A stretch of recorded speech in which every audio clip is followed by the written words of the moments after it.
Morning सभी students. आज से क्लास 6 to 12 के लेवल का मैं एक नया चैप्टर स्टार्ट कर रहा हूँ जो आपके के लिए सभी के लिए एकदम नया है। और निश्चित रूप से आप इस टॉपिक को यदि पढ़ेंगे, छोटा नहीं है टॉपिक, काफ़ी बड़ा है। जब इस टॉपिक को पढ़ेंगे और करेंगे, ग्रामर के अंतर्गत है, तो आपको डेफिनेटली आगे तक कॉलेज लेवल तक चले जाएंगे, वहाँ तक भी इसका लाभ आपको प्राप्त होगा। और मेरी एक एक बात को ध्यान से सुनेंगे, समझेंगे, क्योंकि अगर एक बात भी मिस कर देते हैं तो फिर वो चीज़ आना मुश्किल है। इसलिए ध्यानपूर्वक सुने, समझें और उसको करेंगे।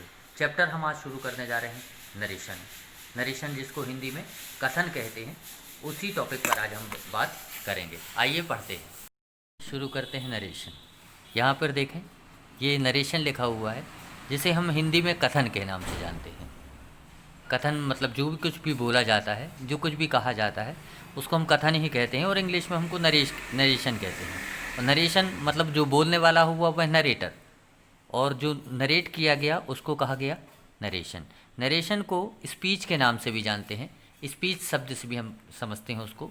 और पेपर में अधिकांशतः नरेशन ना लिखकर स्पीच लिखा हुआ आता है। आप दोनों बातों को समझेंगे कि नरेशन और स्पीच एक ही चीज़ है। जो स्पीच है या नरेशन है, ये there are two kinds of, एक डायरेक्ट स्पीच और इनडायरेक्ट स्पीच। अब डायरेक्ट स्पीच और इनडायरेक्ट स्पीच क्या है, इसमें अंतर समझें।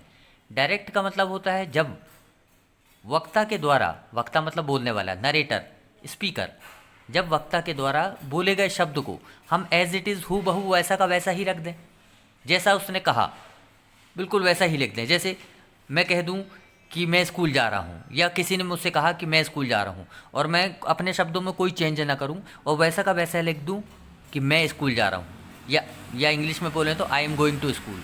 इसका मतलब क्या हुआ, हमने इसमें कोई चेंज नहीं किया, जो उसने बोला वैसा वैसा लिख दिया, उसको डायरेक्ट स्पीच कहते हैं। लेकिन यदि उसके शब्दों को हम उसके शब्दों में न लिखकर बल्कि अपने शब्दों में लिखें, अपने शब्दों में बताएं, तो इनडायरेक्ट स्पीच कहलाता है। और होता यही है कि एग्जामिनेशन हाल में, एग्ज़ाम पेपर में आपको कोई भी सेंटेंस डायरेक्ट स्पीच में लिखा हुआ आता है और उसे आपको इनडायरेक्ट स्पीच में लिखना पड़ता है।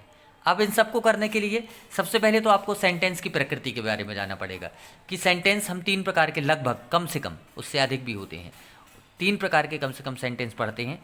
और वो सेंटेंस इस प्रकार होते हैं कि पहला होता है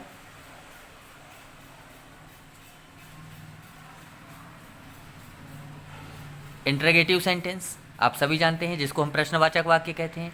दूसरा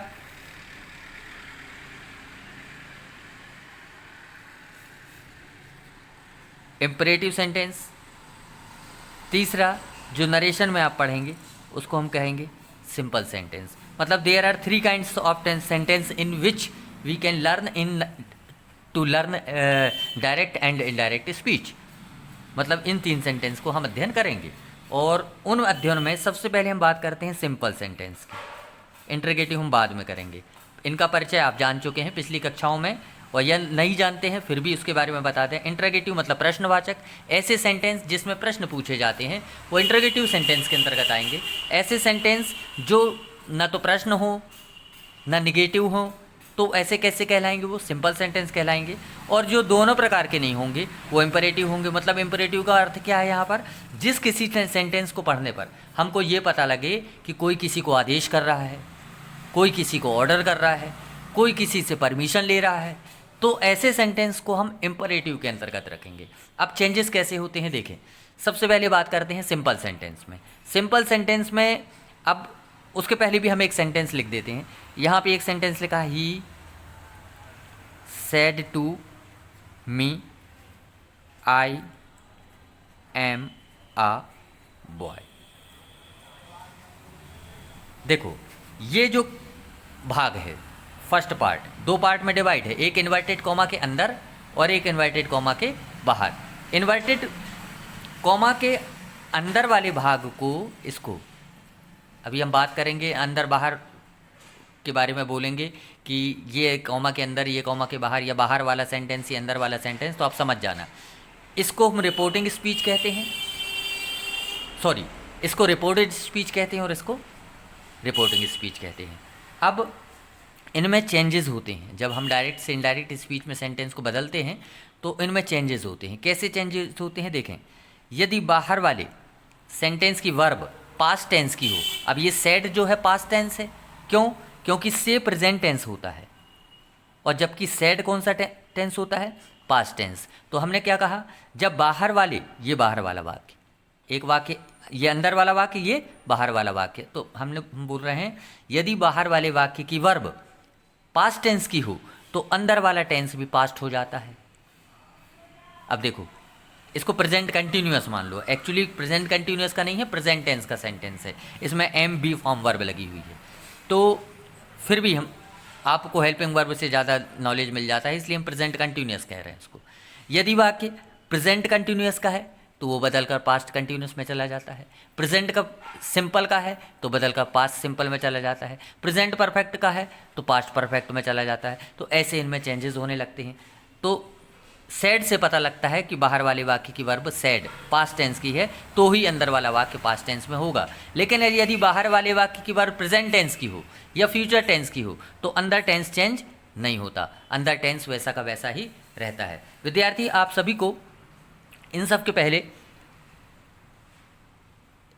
कुछ ज्ञान और होना चाहिए पर्सन का। पिछली कक्षाओं में हमने आपको बताया था, और आज हम पर्सन का ज्ञान, सबसे पहले आपको हम पर्सन के बारे में बता देते हैं कि अंग्रेजी में 3 प्रकार के पर्सन होते हैं, जिसको हम फर्स्ट पर्सन, सेकंड पर्सन और थर्ड पर्सन के नाम से जानते हैं।